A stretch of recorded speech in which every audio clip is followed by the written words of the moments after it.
Nagaan isiniif haa ta'u uummanni Oromoo biyya keessaaf biyya alaa kan jirtan hundumti keessanuu warri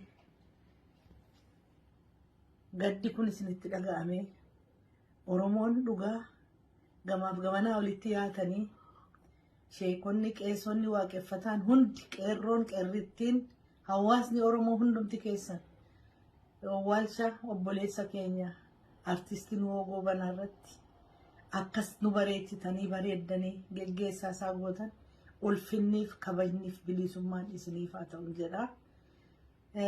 Egaa maatii isaas haadha warraa isaa ijoollee isaa bakka jiran hundumaatti nagaa fi gaddi isaaniif salphatu nagaan isaaniif haa baay'atu jedha. Haa ta'uuti namni gaafa dhalate du'e Woogoo Banaa ammoo ejjennoo isaatiin waan itti amane tokkoon bakka isaatuun jijjiirratiin dhaabbannaa isaatiin qabsoo isaa irratti hamma jirutti bobba'ee gaafa dadhabu immoo siree irratti galee nagaadhaan himimmaan isaa cobsaa bilisummaa hawwaa tokkummaa hawwaa Oromootti boo'aa Muhiinsaa darbiteetti lubbuunsaa sokkiteetti Waaqayyo Rabbiin jannataa seensisun jedha. Homaa miti namni du'a dheertuuf gabaabduudha malee hundumti keenya gara sana jirra. Kan baay'ee na dinqu keessaa immoo artistoonni hundumti keenya dhukkubsatoo taane dhiiroo gatii nu jaallattaniif laata. Jaalala uummanni Oromoo nuu qabuuf akkas taane laata. Mee yoo nutti mufattaniitu ta'e nuu tufa. Dhugumaan maaliif nu dhukkuba artistoonni Oromoo? Namumti nagaadhaan xumurate hin jiru. Hundumtu dhukkubsatee karaa irratti hafa. Maali namni baay'een dulloomee waggaa 90, 70, 80 ta'ee du'a. Nuti achi gahuu dadhabne. Kanaafuu yaa Oromoo mee artistoota keessan eebbisa. Du'aa hinuu godha. Ibraahim akkasumas hundumti qabsaa'otaa guddichi hangafti Oromoo Alii Birraa dhugaadhumaan nagaan qabnu dhukkubsanna. Dhugaadha baay'anneerra artistoonni baay'eedha nuti. Haa ta'u malee baay'inni keenya immoo uummata Oromootiif darbaa miti. Uummanni Oromoos baay'eedha. Artistoonni baay'anne baay'ee bareedaadha saba kanaaf. Kanaaf mee warra fayyaa dhabneefis du'aa hinuu godha. Biyya ormaatti akka gaaddisaa fa'a. Biyya ormaatti hafan dhukkubsatanii du'anii. Baay'ee nama gaddisiisa. Kanaaf yaa Oromoo adaraa keessan du'aa hinuu godha. Du'aa godha artistoota Oromootiif. Garmalee warra hidhamnuuf, garmalee warra ari'atamnuuf, garmalee warra dhukkubsannee duunuuf. Hundumtuu artistoonni rakkoo irra jirra. Dararamaa jirra. Mootummaan nu darara. Rakkinni nu darara. Qabsoon nu darara. Kanaafuu mee du'aa hinuu godha. Isiniin jedha adaraa keessan nu immoo Waaqayyo jannatu nuuf haa seensisuun jedha. Dhugaadha. Zakata haasaa nu harkaa baddii yaa Oromoo. Yoo Rabbiin jedhee dhugaa qabaanne dhugaadhaaf lolla. Dhugaadhaaf deenna. Dhugaa falmachaa jirra. Bilisummaa barbaanna. Naman tunne. Lafa namaa hin saamne. Haqa namaatti hin buune. Lafa keenyarraa ari'atamne. Inni kaan biyyaa baane. Inni kaan dararamne. Beelofne. Lafatti gallu dhabne. Rakkachaa jirra. Wanta ni dubbachuu barbaadu. Masarat dhaabaa baay'een ishee galateeffadha. Woogoo Banaa daasiitti goosiftee galeera. Daasii keessaa ba'e amma. Daasii dhanuuf. Mana gaashaa artistoonni Oromoo hin qabnu daasii jedha.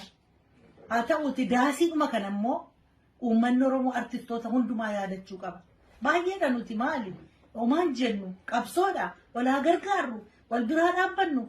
Zarihuunis ta'e Ibraahim amma mana isaanii keessaa bahuu qabu Oromoo. Dhaamsan isinitti dabarfadha. Sabni Oromoo mana qabaatanii lafatti ijoolleen isaanii boqotanii mimmaan isaanii buusan haa qabaatanii maaloo uummata Oromoo isiniin kadhadha walaa gargaaru wal biraa dhaabbannu walaa iyyaafannu walaa deeggarru walaa jajjabeessinu adaraa keessatti. Kanaaf kanan isin gaafadhaani waan dhugaa kun Oromoodhaaf waan guddaa miti.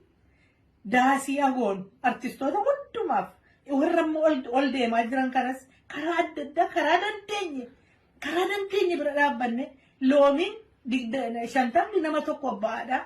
Nama shantamaaf garuu geexiidha jedhu mitiire. Kanaaf Oromoodhaaf hin baay'atu. Mee daasii godhaa uummata Oromootti nullee biyya ormaa jirra. Kunoo faranjiin daasii nutti gootee jiraachaa jirra. Mee warra biyya keessatti dhumaa jiran beelli jira, rakkinni jira, hidhaan jira, dararamuun jira, dhukkubni jira. Adaraa keessan walaa gargaaruun isiniin jedha. Warri biyya hambaa jirtan dhugaadha isinitti baay'ateera. Rakkattaniittu haa ta'uuti.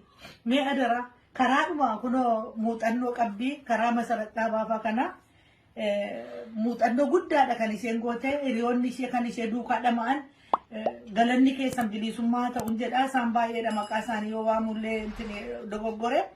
Kanaaf masaratiin qunnamaati Zarihuunittis ta'e Ibraahimittis ta'e namoota dhukkubsatanii ciisan dhibamaa jiran hunda hagargaarruun jedha.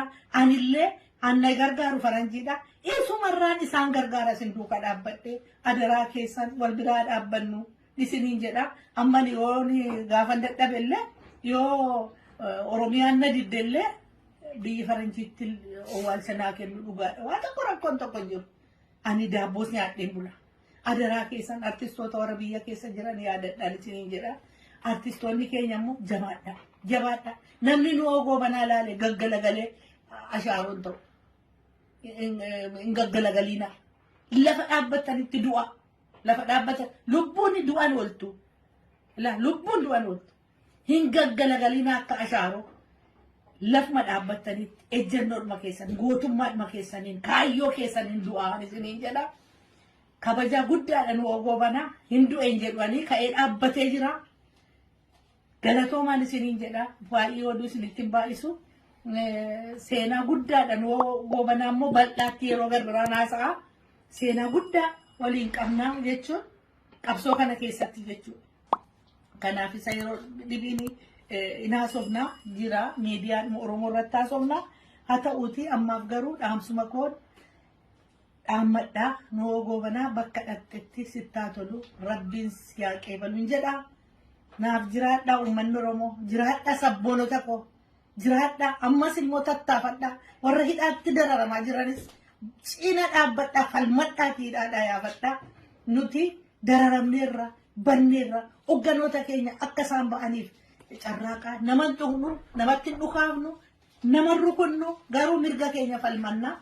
Kanaaf karaa nagaa haa ta'u falmaati warra mana hidhaa jiran kana hogganoota keenya mana hidhaatii haasaa. Baay'een isin galateeffadhaa. Galanni keessan bilisummaa haa ta'u isin jaboodha ammallee jabaadha. Rabbiin immoo walitti nu fidee wal nu agarsiisan isiniin jedha. Kanaafi fayyaa ta'a Jawaar faan obbo Baqqalaan faan immoo Hamzaan faa baga rabbiin isin baase Shamsaddiin faa baga rabbiin isin baase dhugaa keessanti isin baase rabbiitti isin baase namni isin hin baafne ammallee jabaadhaa. Baga addana geessanii baga turtanii baga beelli isin ajjeesin baga rabbi isin gargaare fayyaa ta'a ulfaadhaa ammallee jabaadhaa qabsoo keessanitti fufaa. Qabsoo naman tuqne qabsoo karaa nagaa keenya magaalaa keessa taa'aati geggeeffadha. Inni qawwee baatu akka geggeeffatu isin warri nagaadhaan biyyatti galtan immoo nagaadhaan qabsoo Oromoo geggeessan isiniin jedha. Galanni keessan bilisummaa ta'u jabaadhaa ni injifanna. Biyyi kanuma keenya hin tura hin bula malee hin urraa jedhe barrooni. Ilma bira geenya jabaadhaa fayyaa ta'a galatooma.